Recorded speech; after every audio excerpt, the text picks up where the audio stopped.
It's been just over 1 month since WestJet's former CEO Greg Soretsky retired. His departure left behind some complex files that include the upcoming launch of the discount airline Swoop, labor disputes, and the company's ongoing international expansion. All of that now falling in the hands of WestJet's new CEO, Ed Sims, who joins us bright and early from Calgary today. Ed, thanks so much for being with us. We appreciate your first on BNN interview. That's a pleasure, John. Good to be here. So as we mentioned, I think we saw these headlines roughly a month ago that Greg would be leaving the company, caught some by surprise. What exactly happened? Well, look, this had been planned for a long time, John. Succession planning in large corporate organizations is a gradual process. I first started talking to Greg and WestJet actually 8 years ago, back in 2010. When I came in a little under a year ago now, there are certain roles in any organization that are identified as succession roles. Typically, it could be Chief Operating Officer, Chief Financial Officer, Chief Commercial Officer. So it was designated as a succession role. There was a view that this would happen at some stage. Greg had been at the helm for 9 years of extraordinary growth, almost doubling our number of employees, doubling the profitability of the organization, seeing us through periods of tremendous change. And 9 years is a long time in the airline industry. I've been in the industry over 30 years, like Greg had been, and that's a long time to be at the helm. And I think both Greg and the board recognized that with a lot of change coming up, as you've already trailed, this was as good a time as any to manage a handover. And you mentioned several decades for yourself in the industry and time spent at the helm of a major carrier in New Zealand. What can you tell us about your strategy and your leadership style? Sure. I mean, my strategy is very much based on growth. I love organizations that are prepared for growth. This organization is right at the threshold of the biggest period of growth we've ever undertaken. We've got around $4 billion of capital between our domestic MAX 737 aircraft and our brand new 787 Dreamliners over the next year. So we've really got to make sure that we're putting all the foundations in place for those aircraft to fly successfully, to offer the best value for our guests. That was my experience in other parts of the world, in Australia and New Zealand.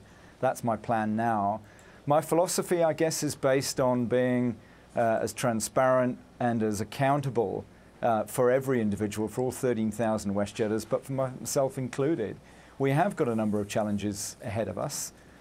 We've got some economic headwinds around rising fuel price.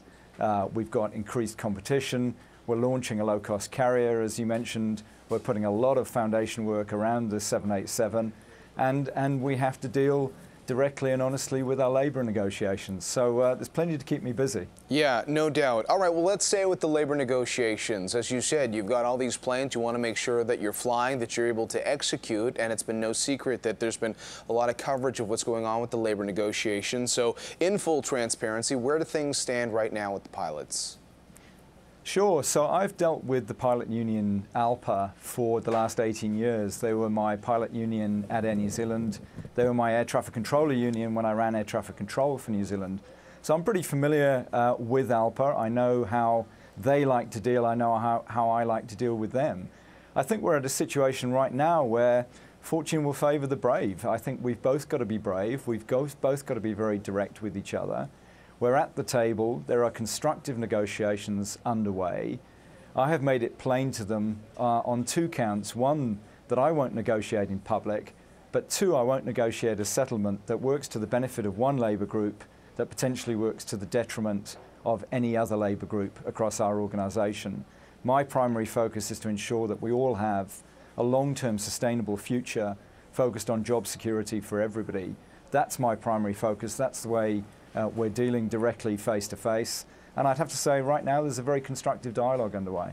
So you don't want to negotiate in public, but everybody's watching for the very public launch of Swoop, this discount airline, and wondering whether things can get resolved with the pilots by, I guess, June is what we're talking about here for the launch. Do you think that will happen? I believe it will, John. I've made it plain to the pilot union. I am looking for a settlement. I'm looking for the fastest settlement that we can reach so that we can all get on with building shareholder value, which is right at the heart of pilots' interest. They are our single largest employee shareholder group. It's in their interest to make sure that we can all work together to make these things happen. Swoop is scheduled to launch on June the 20th out of Hamilton. Everything is very focused on making sure that we can maintain the lowest possible cost base. Just last week, two things happened. One, a new entrant, Flair out of Kelowna, announced they were doubling their network, including flying out of our home territory in Calgary and also out of Toronto.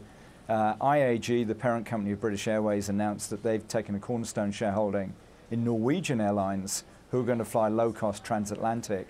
Now is the time that WestJet as a group need to be aligned behind keeping Swoop's costs as low as possible to ensure that a broader swathe, a broader group of guests can travel at the lowest possible fares across Canada. Okay, so I guess that's some of the increased competition that you were referring to earlier. What about on the Air Canada side? I mean, do you see any great opportunity here to get more investor attention, let's say, versus an Air Canada, which obviously has gotten a lot of investor attention the last few years? Look, the guys in Montreal run a smart business. Clearly, they are putting more capacity behind their brand Rouge. And some guests will appreciate the lower fares. Some guests would probably prefer to know whether they're flying on the main line or whether they're flying on the Rouge subsidiary. We watch their growth pattern very carefully. We know they're watching ours.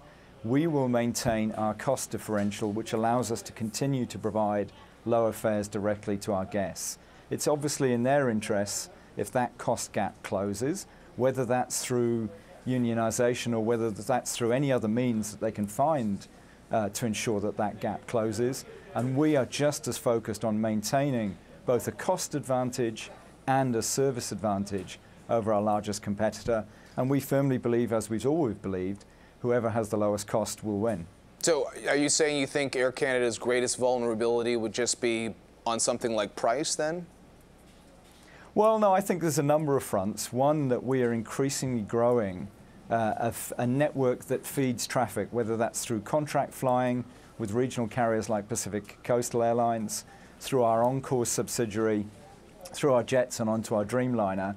So I think our cost advantage will be matched by a network advantage, both trans-Canada, trans-border, and increasingly transatlantic over the next couple of years. Plus, we know, as we've just been voted TripAdvisor's 2018 best airline in Canada for the second year in a row, we know that we've got a very distinct service advantage as well. You mentioned the Dreamliners, and I know you know this battle that we saw for much of last year between Boeing and Bombardier. And we had spoken to Greg in the past about whether the C-Series would ever be something that would interest WestJet. At the time, I think we last spoke to him, I didn't get an impression that there was interest. What do you think about the C-Series now that they have a little bit of momentum with that business over the last few months? Look, I think we've got a very close relationship with both Bombardier and Boeing, as you know, as the second largest customer in the world of the Q400, as well as a very substantial Boeing fleet. The C-Series, the regional jet, is not part of our mix right now. We've got to balance reach, both across Canada and across the US and beyond, against complexity. By taking on the Dreamliner, there's additional capacity coming into the fleet that way.